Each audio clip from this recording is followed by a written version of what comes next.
Are you ready to take your business to the next level? Every day there are countless books and articles that are published offering the key on how to make your business a success. It's easy to feel overwhelmed trying to keep up and run your business. That's why Deb Creer created the Business Power Hour. Keep up on the latest trends, best practices, and techniques for how to make your business a success. Let the Business Power Hour do the heavy work for you. Good morning. Good morning. I am Deb Creer, and I am passionate about giving professionals the tools that they need to make themselves and their businesses as successful as possible. And boy, howdy, are we going to have a good discussion today. I was reading my guest's book going, yeah, that's me. Yeah, that's me. Oh my, that's me. But more importantly, I was thinking, oh yeah, that's most of everybody I know. So, we're going to learn a lot today to hopefully make our business lives easier. So please join me in welcoming Andy Brown to our program today. Welcome, Andy. How are you? Thank you. I'm delighted to be here and really excited to be here because I've listened to a few of your podcasts, and the mix of advice and the sort of breadth of advice is so valuable because we can get a little bit into our corner, can't we? So I just Thank you. what I love about your show is that you go to some really interesting places. You even apologize for having, was it an accountant recently, I heard? And I thought, yeah, but it was great. It was a great show. Oh, yeah. So yeah. I hope I can hold the standard. I didn't tell you before the program, your program 994. And I love every single one of my programs. I mean, it's so much fun. And more importantly, I talk with such wonderful guests who give us such great information. So I can't wait to dive into this. Me too. So let me tell folks just a little bit about you. So Andy Brown has over 30 years of experience as an award-winning advisor and coach for people-based businesses. He's also a podcast host and the author of Amazon #1 bestseller, The Emotional Overdraft: 10 Simple Changes for Balancing Business Success and Well-Being, a book for entrepreneurs, leaders, and founders that articulates the often overlooked mental and physical costs of leadership. So again, Andy, welcome. Yeah. And it sounds great, that book, doesn't it? It sounds does, really interesting. It does, and it is really interesting. So, I always like to ask my guests how it is that they got to where they are today. So tell us a little bit more about that. Well, I'm sitting in a barn in Dorset, England, which is, 150 miles from London, near the coast. And how did I get here? I suppose I had my parents to thank, really. I went to school, did okay. But they, when I got a place at university, and they said, you're on your own. Back in the day in England, you don't get grants. You had to be supported. And they said, no, if you want to go to university, that's fine. You do it.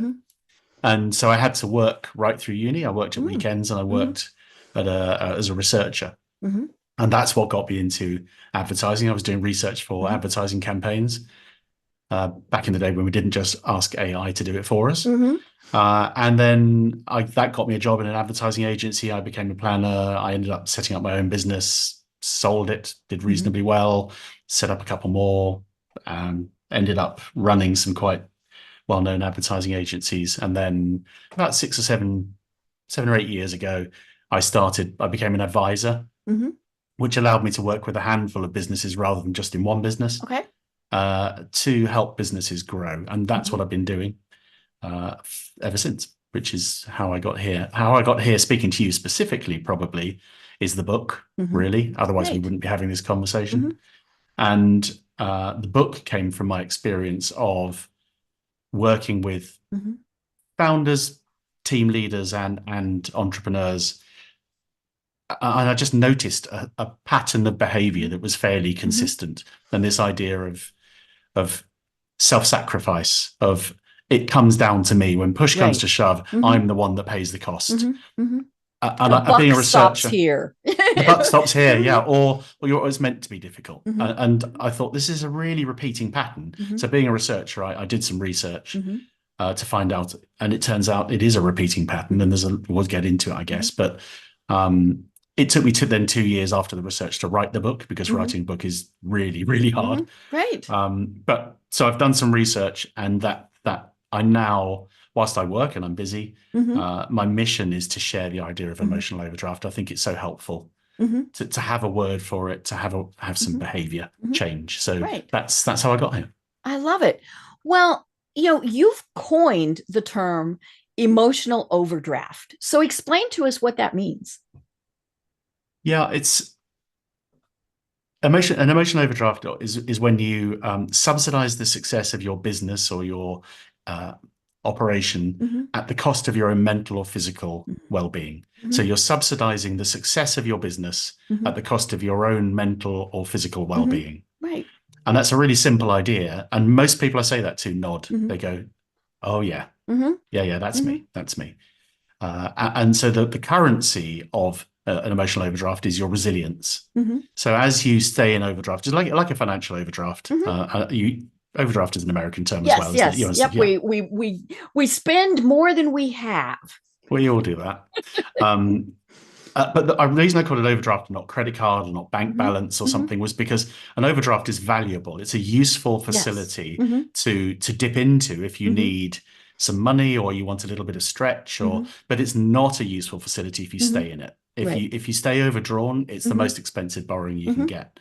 So this idea of the tangible, expensive, flexible, valuable side of things really struck me. So I'm an old marketing guy, so you've got to label it well. But emotional overdraft felt like a good term to me. But if you stay in that overdraft, your resilience goes down and down and down. And as you become less resilient, then you become less capable of having the impact you want to have. You make worse decisions. It feeds on itself. There's a lot of bad stuff coming in, and we talk about anxiety, stress, depression, overwhelm. These sorts of phrases, burnout, all become prevalent, and it's very easy to be there, and you can have quite low level stress all the time, and it's very, very bad for you. Right. Well, and as I said in the intro, I know so many people who this can, they can directly relate to this. As a business owner, entrepreneur, even just a leader, we do think we've got the weight of whatever it is on our shoulders. And we have to carry it all. And I think especially when it's our own business, heaven forbid we ask for help, because then we're saying we don't know everything. And I tell people, would you do open heart surgery on yourself? Even if you watched a couple YouTube videos, right? No, for everything except business, we hire experts. I have somebody do my taxes. I have somebody change my oil, all of these various things. But for some silly, and it is silly reason, as a business owner, we think we have to do it all. And that, and sometimes we do, right? Especially when we're first starting out, we might not have the money, the resources, but the key is to stop that as soon as you can, and I think that's where that's hard, because we're used to doing it. Well, it's habitual, isn't it? It becomes habitual. Oh, yeah. And that's really the challenge, this is unthinking behavior. So we're not thinking, I don't trust my team, so I'll do it. We're not thinking, I won't delegate this. We're just in habitual behavior. We jump in, we do stuff out of habit. And that's ever so hard. But one of my teachers always used to say to me that the behavior is the hardest thing to change in business. And it's the last thing to change because it's habitual, and it's we tend to revert back to the behaviors that we know and are comfortable in. So it's fundamentally it's about, that's why I say they're simple changes, but they're not easy changes. Right. They're simple because they're relatively, you don't need any books, you don't need any training. My publisher hates it when I say, you don't need to buy the book.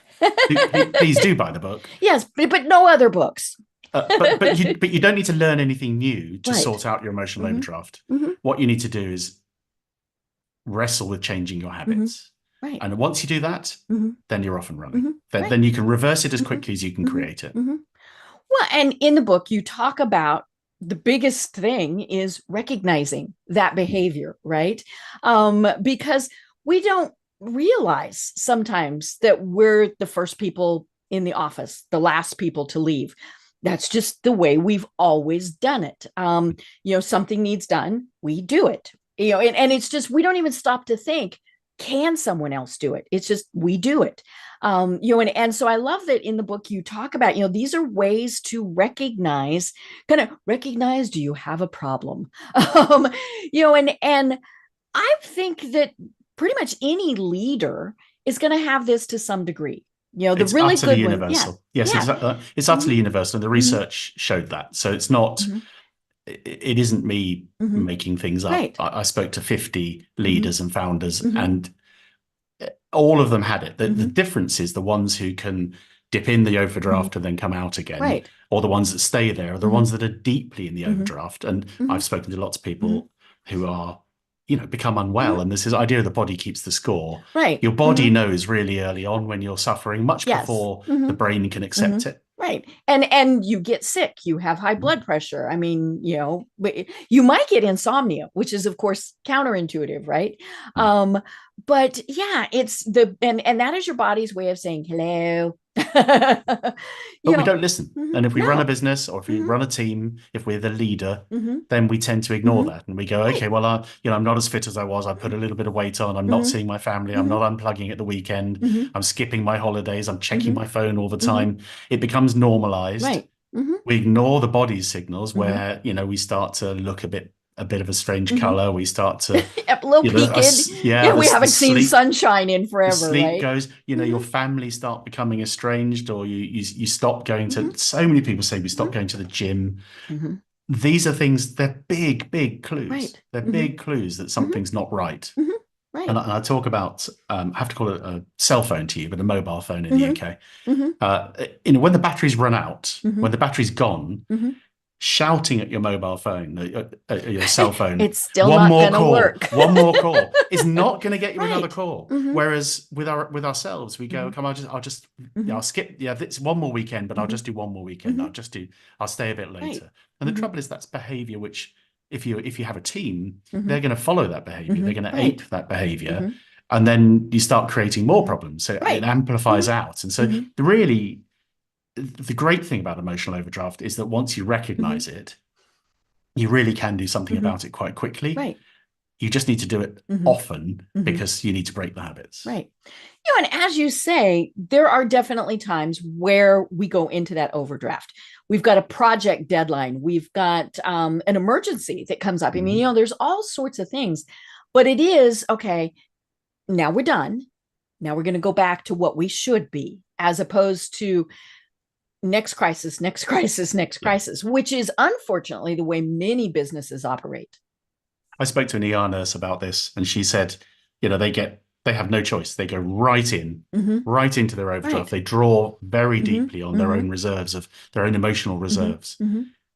And the ones that are successful and can do it for a long time are the ones that then can stop, reset. Right. And what's your thing that helps you reset? And with her, it's spending time, uninterrupted time with her kids. It's running. It's getting away, thinking about she has crafts and things she makes. And that's what you have to find is, and it isn't an indulgence. It isn't, I'm letting people down by spending time with my family or sitting and watching TV. I mean, whatever your thing is, that is simply plugging in and recharging in whatever way works for you. And it's not just physical, it's mental as well. But that's the most obvious example where, it isn't a luxury. It isn't an option. It's absolutely critical. And I remember speaking with a guy who, in fact, was based in a UK business, but who was setting up a business for them in New York. And so he was based over in New York, and he was getting quite ill, and he was fainting.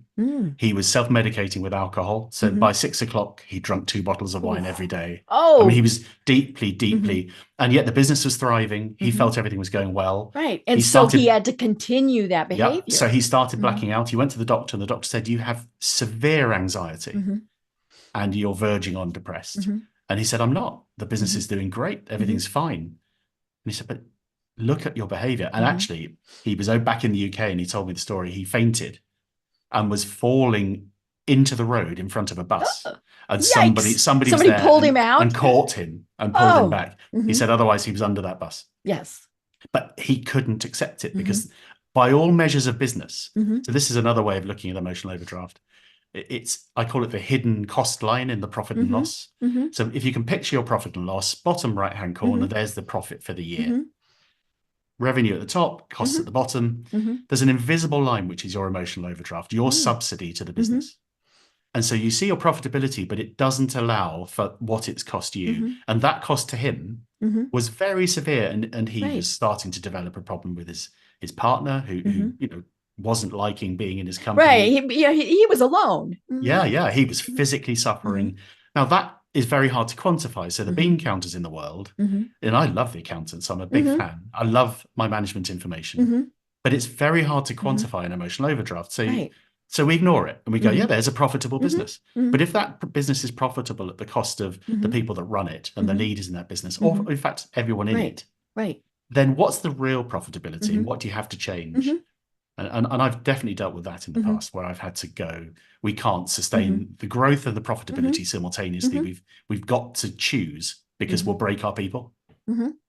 So I think that's where it becomes useful, but it's not easy to measure. Right. And I was wondering, like, I'm a baby boomer right at the very tail end. And that generation work ethic was work, right? But we were smart enough. Now, I'm not a parent, but I know many who obviously are parents, smart enough to tell our kids that's not the way to do stuff.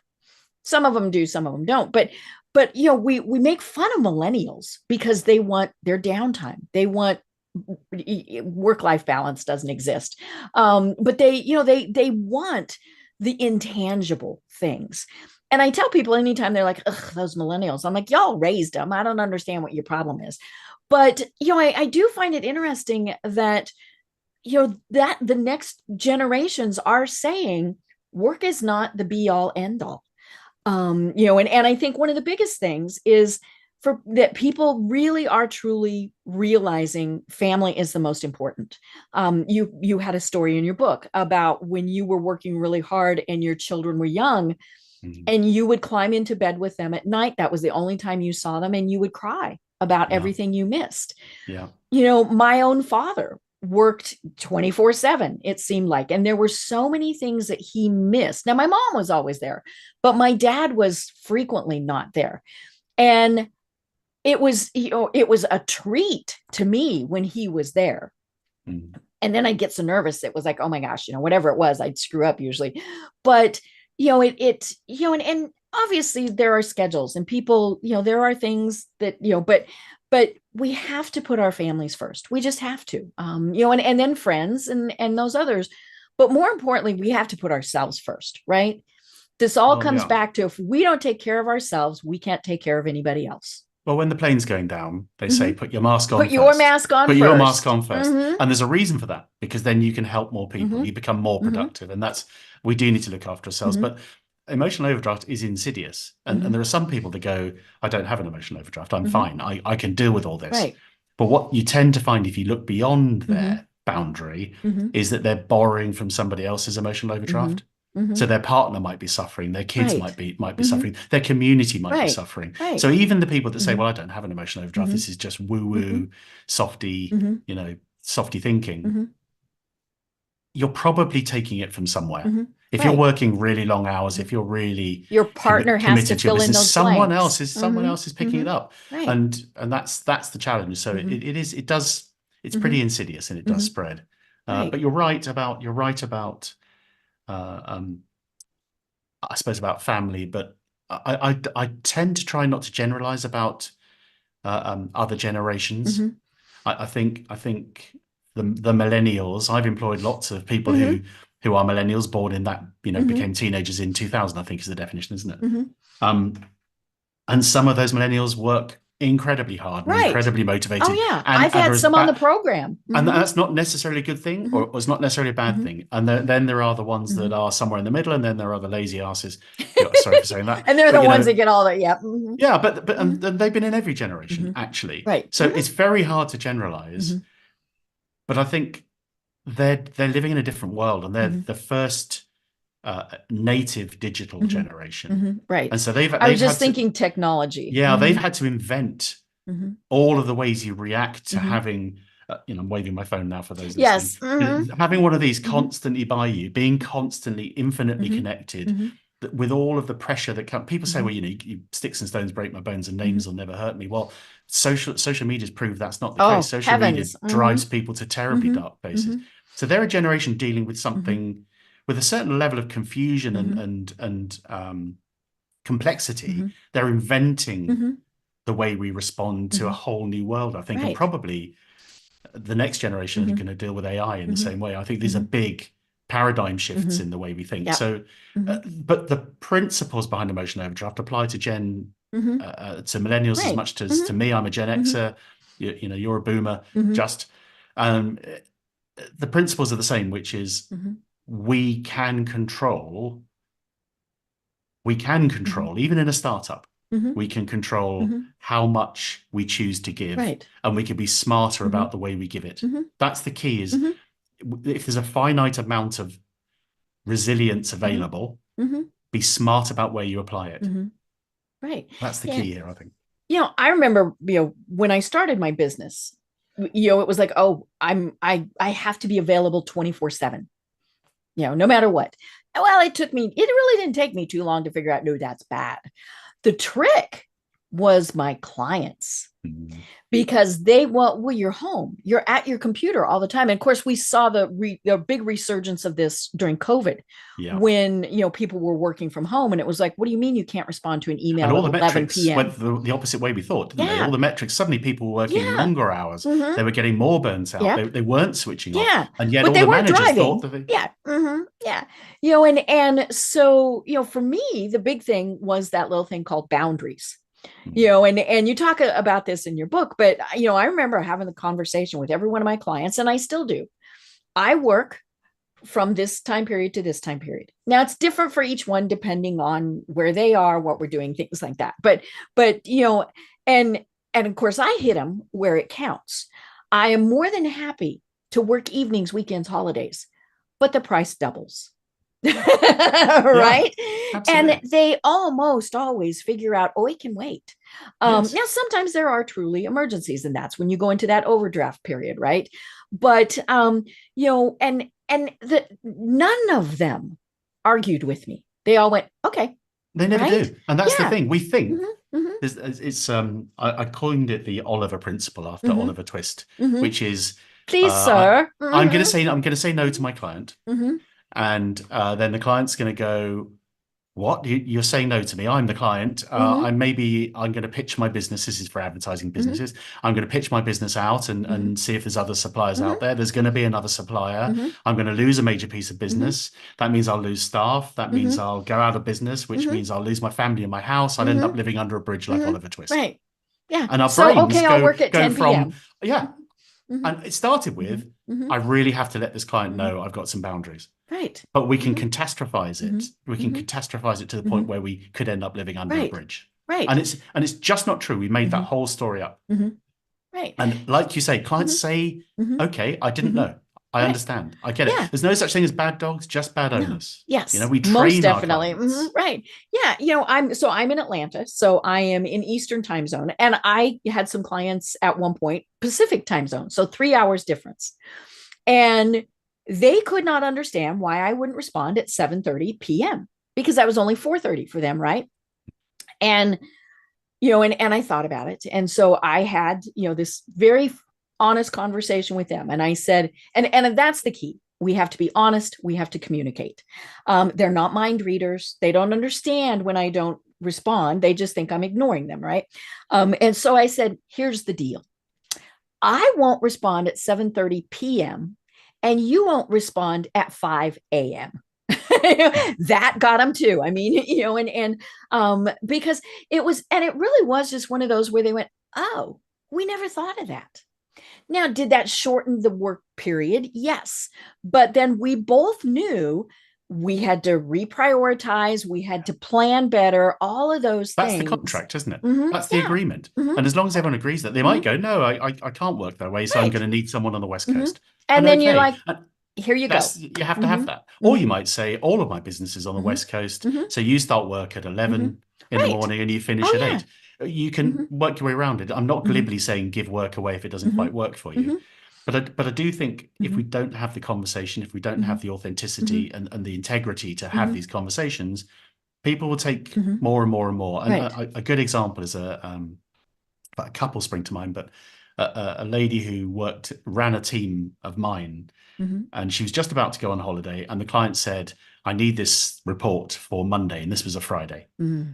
And she came to me and she said, Andy, I'm going to cancel my holiday because this client needs the report for Monday. And I said, look, have you told the client that you're going for 3 days on a weekend break?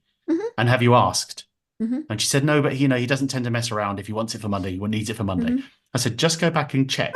Go and ask him. She phoned him, came back to me 5 minutes later. He said, absolutely fine. We can wait till Wednesday. Enjoy your holiday. But she hadn't asked. She'd assumed that was important. The other one I think of is there's a client of mine who is brilliant. I mean, a really brilliant businessman. Clients love him, but they love him and they respond to him.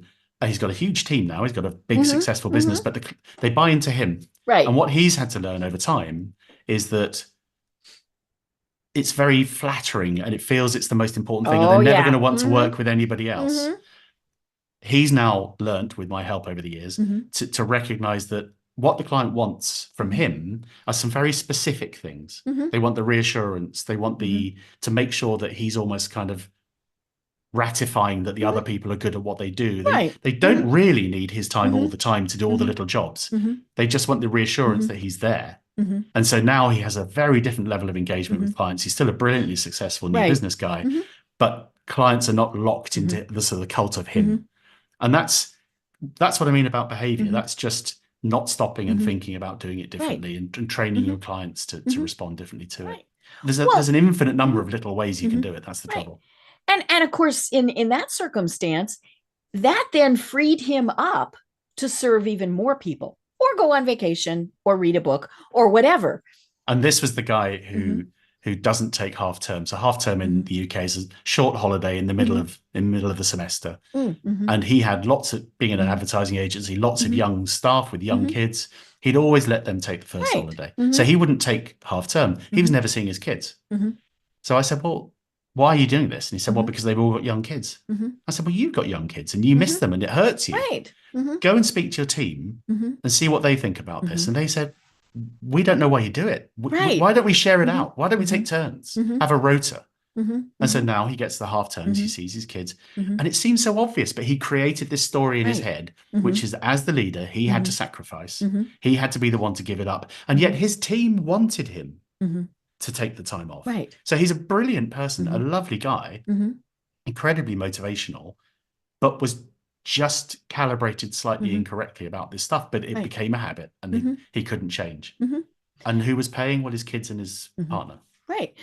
And those, like you said, those stories that we tell ourselves, oh my gosh, and quite often, if not almost always, they're not right. There's might be some little kernel of truth in there, at least at the start, right? But then it's like you said, it's like this snowball. It gets bigger and it grows, and then all of a sudden we're living under the. Well, and we respond to it. That's the trouble. We create our own reality from the inside out, and this really does sound like some kind of woo-woo thinking. But there's a brilliant book by Michael Neill, American called Michael Neill, called Inside Out Thinking, I think it's called. And he really explains it brilliantly. We create this reality because our brain creates our reality, and then we respond to that reality. And so when you see someone who's reacting completely strangely to you, it's because they've interpreted what's happened differently than you have, and they're responding to their interpretation. And that's where communication starts to fall apart. We haven't taken the time to go, I wonder why that person's thinking that way. So the idea of, particularly with emotion, there's an amazing coach who I've worked with called Rena Loizu in the UK. And she said and I'll never forget it, and maybe I will just forget it, but I won't. She said, your feelings are a measure of the quality of your thinking. Your feelings are a measure of the quality of your thinking. And that was a complete eye-opener for me when she said that, because if I'm getting frustrated or I'm getting angry or if I'm getting irritable, that's a really good indicator that my thinking is not as on point as it should be. Right. And for me now, that stops me, and I go, okay, what's going on? What am I thinking? Right. Why am I What's reacting? going on here? Exactly. So that's a really good way. If you remember that expression, your feelings are a measure of the quality of your thinking. And of course, the reality is your thinking creates your feelings create your behaviors create your outcomes. So your thinking creates your outcomes. It's nobody else. That person that cuts you up at a junction in their car, it's not them that's annoying you. No. You got annoyed because you allowed yourself to get annoyed, because another time you might notice it and not even care because something else, you're rushing to the hospital with your pregnant wife. You wouldn't even notice if they cut you up. You wouldn't care. So you create it in your own brain, and it's a lot of emotional overdraft, emotional feelings is about the stories we tell ourselves. So it's so important to practice that. It's so important to get to understand, look for those clues. When are emotions happening? What are they telling me? Well, and social is of course one of the biggest things, social media, because, Facebook, just, you read somebody's post, even if they put happy faces, sad faces, LOL, whatever, you still don't know exactly what they meant. And so you read it as I tell my husband, there's a tone. And they may not have meant it any way like I took it. And so that's always one of the things, especially if I'm wanting to just go typey, right, good or bad. Now it's okay if you're saying, oh my gosh, that's great, but if you're wanting to go pause, right, and first of all, you probably don't even need to respond. That's the thing. But really stop and think, okay, did they mean it this way? I mean, and it could just be things as simple as a typo, right? Yeah. They might have typed no when they, and all of those things. So, or when somebody speaks to you, employees, staff, whoever, I remember one time when I was very young and my parents got very mad at me over something. And I was like, what? And they said, you gave your father a flip answer. And I went, and now I was a teenager. And when we tracked back through, now, luckily my parents, I said, I'm what?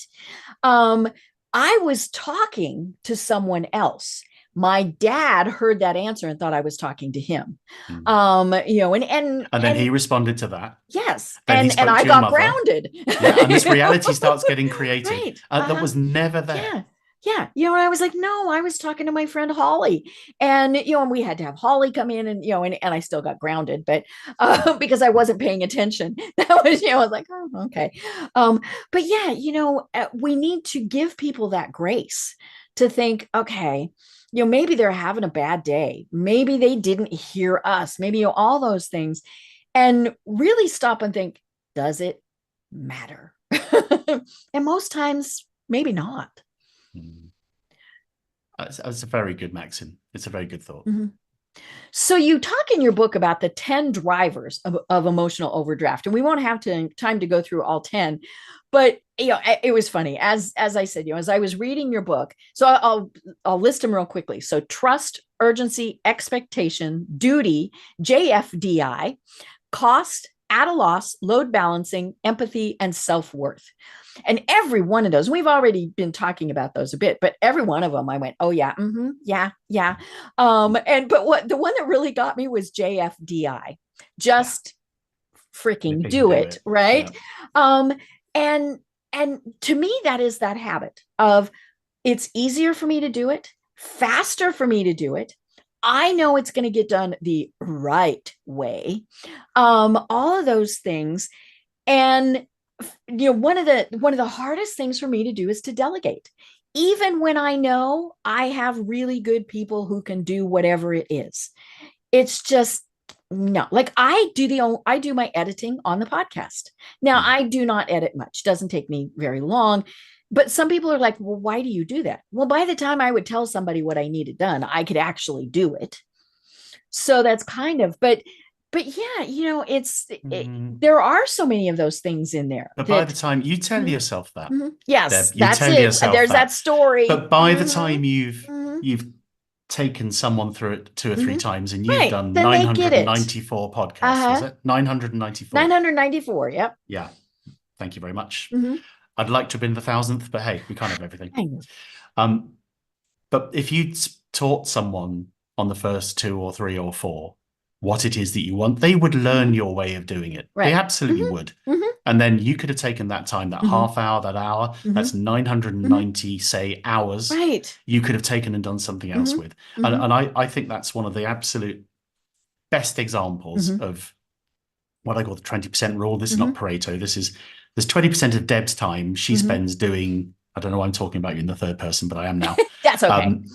But you do stuff that only Deb can do. You're doing stuff that's really valuable and that only you can do. The next 20% of your time is important and difficult stuff to do, but there are specialists who can do it.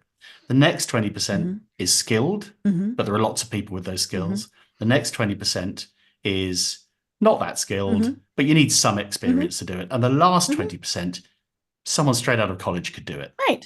We all do it, organizing your diary, probably editing this podcast. Definitely for me, it's organizing my diary about 5 or 6 hours a week.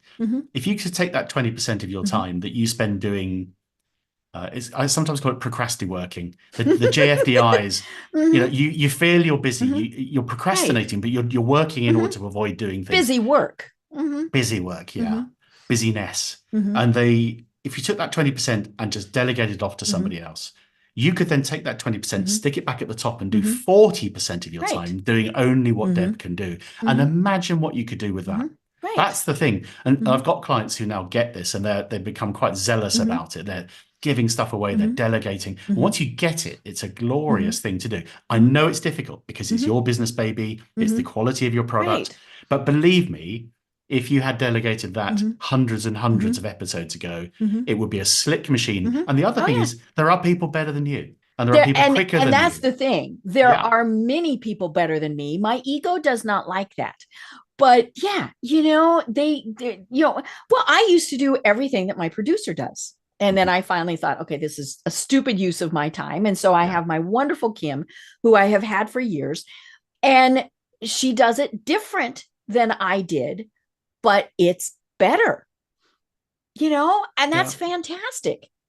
I have an editor for my newsletter, an amazing lady called Amy. And we've been working together for 4 years.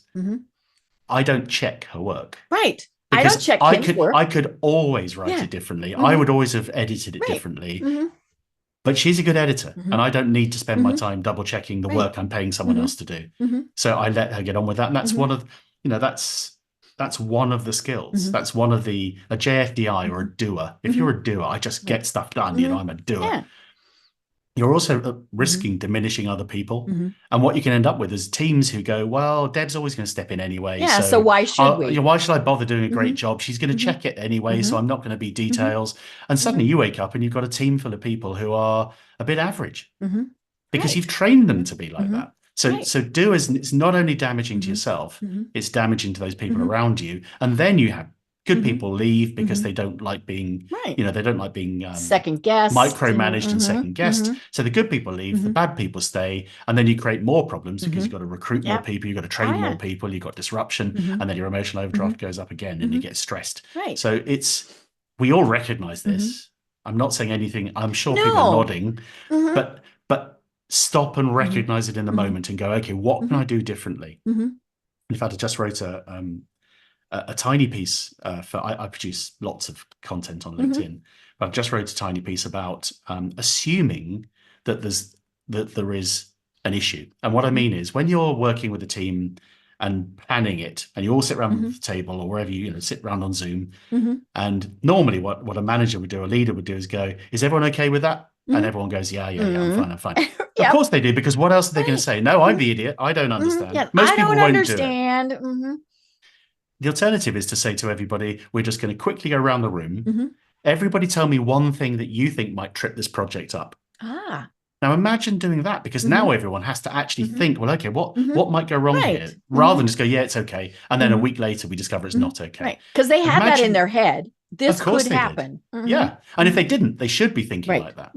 So end the meeting with, everyone come up with something that could trip up this project and let's just share it now, is a way more powerful way than, but it takes a certain way of thinking and a certain devolution of authority to allow that to happen. So these are the things I love. I love sharing with people.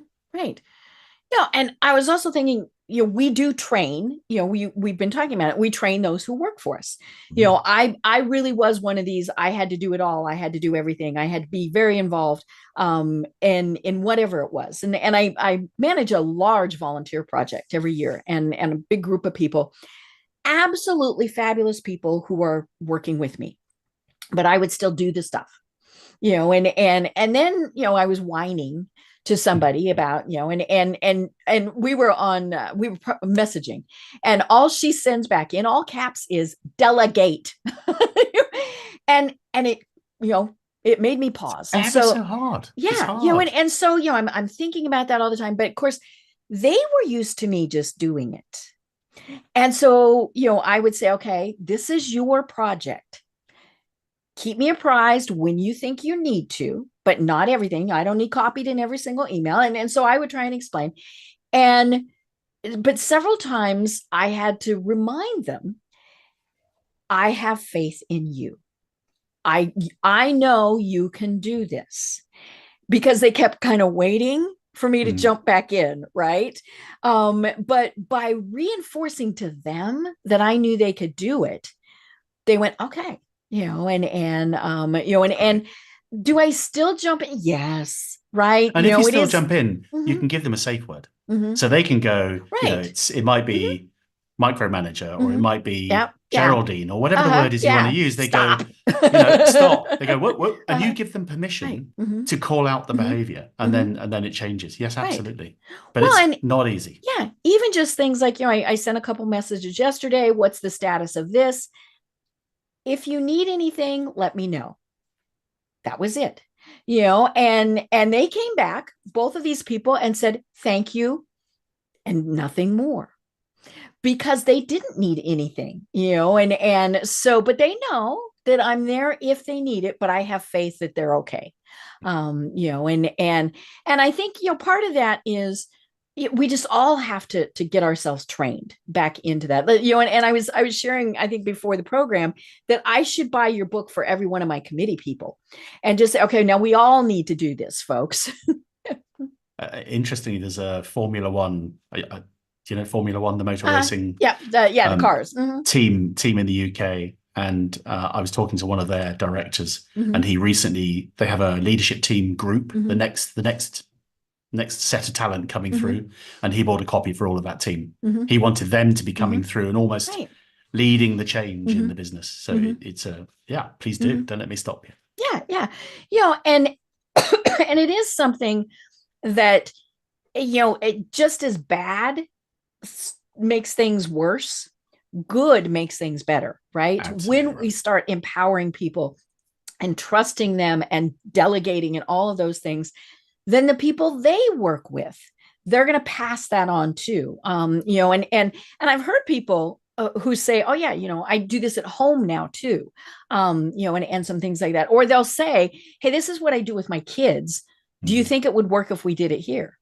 We probably, if a 16-year-old can do it, now granted, 16-year-olds know everything, right? Yeah, which is their superpower. Yeah. But yeah, if they can do it, then well-educated adults should be able to too.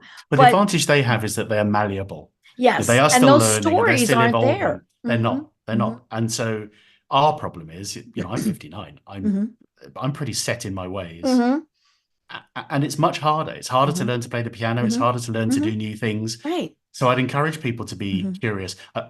I just want to go back to something we were talking about, because I've got it in my brain, the people listening going, and it's when you said about delegating.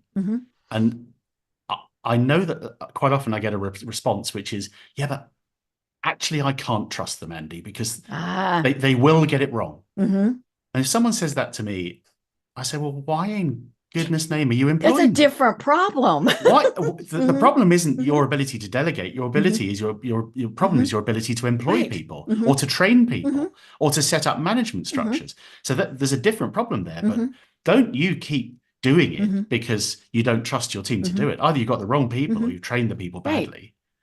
So there's still a problem. But if you're doing it because I know people, when you were saying, oh, delegate, they're going, yeah, but they're idiots. They're probably idiots because a lot of your behavior has led them to become inert. You've never given them the chance.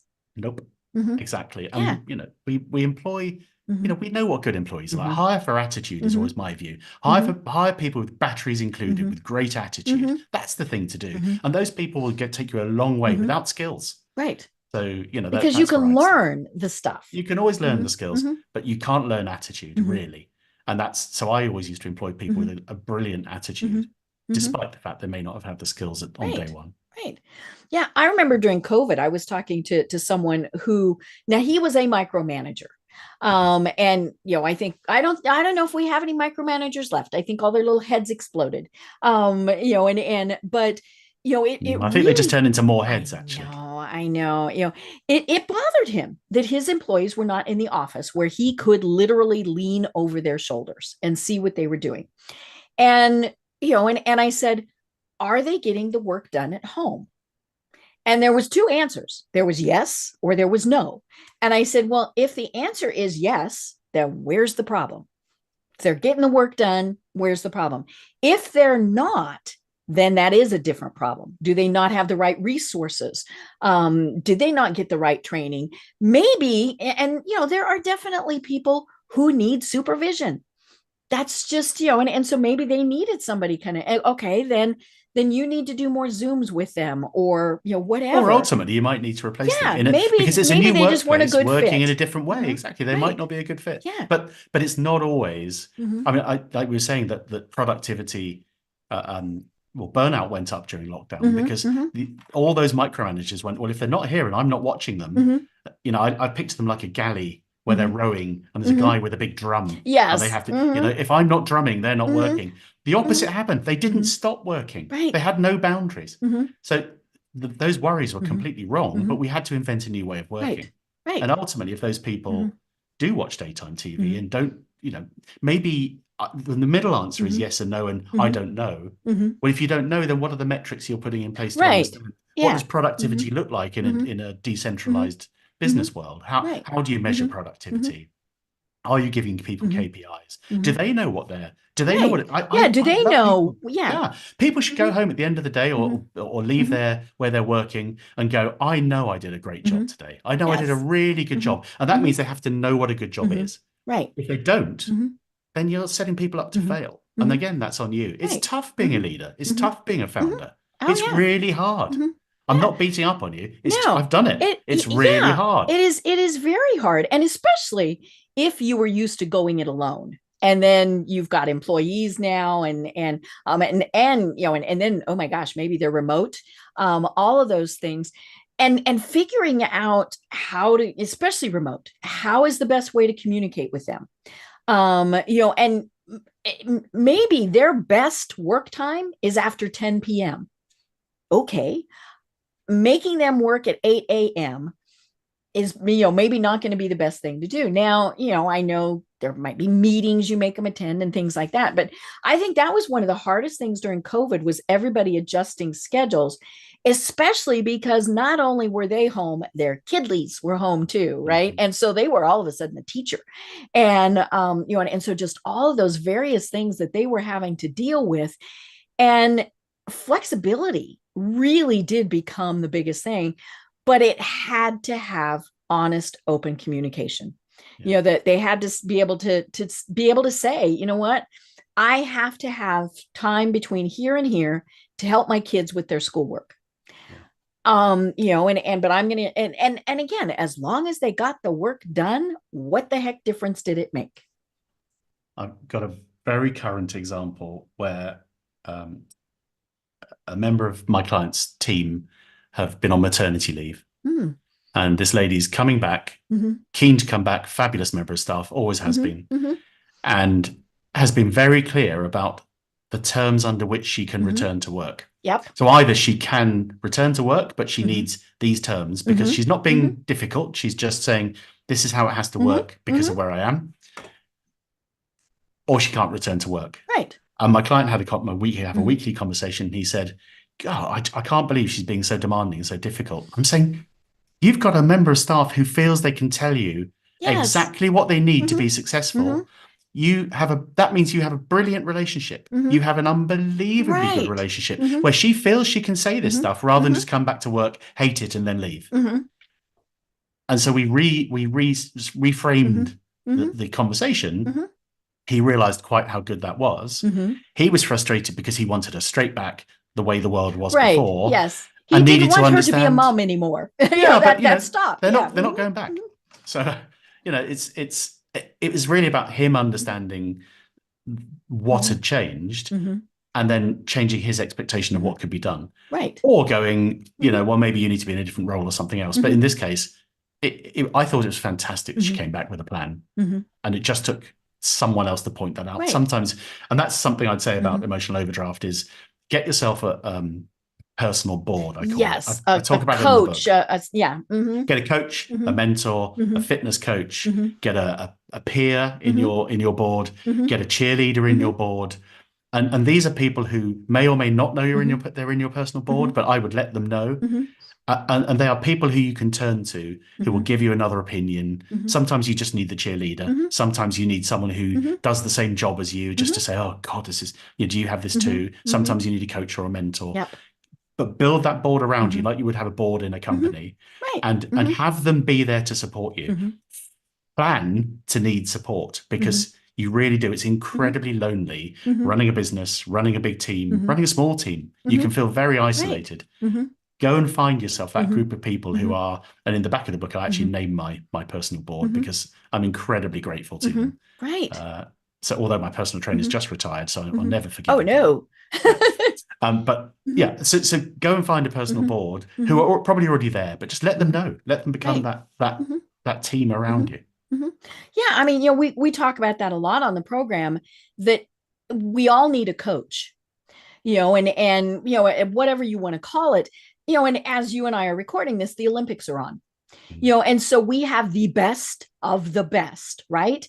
And there is a coach, at least one coach for every single one of those best of the bests. And Tiger Woods has multiple coaches, every professional person, and actors. I mean, they all talk about, hey, this was what they did. And maybe it's, but, something that was specific to what they were doing. But yeah, everybody who is successful has that team who supports them.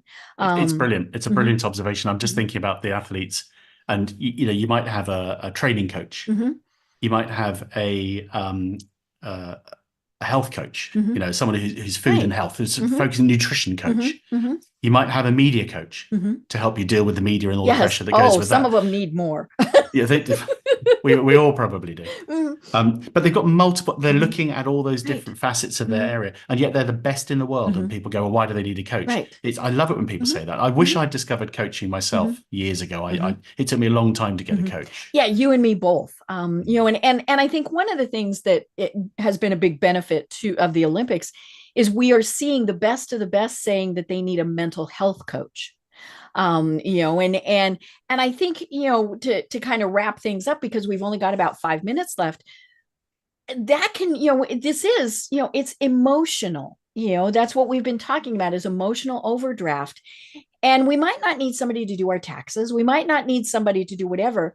We need that emotional support system, and it is 100% perfectly fine and acceptable. And it even shows you're stronger when you say, I need that help.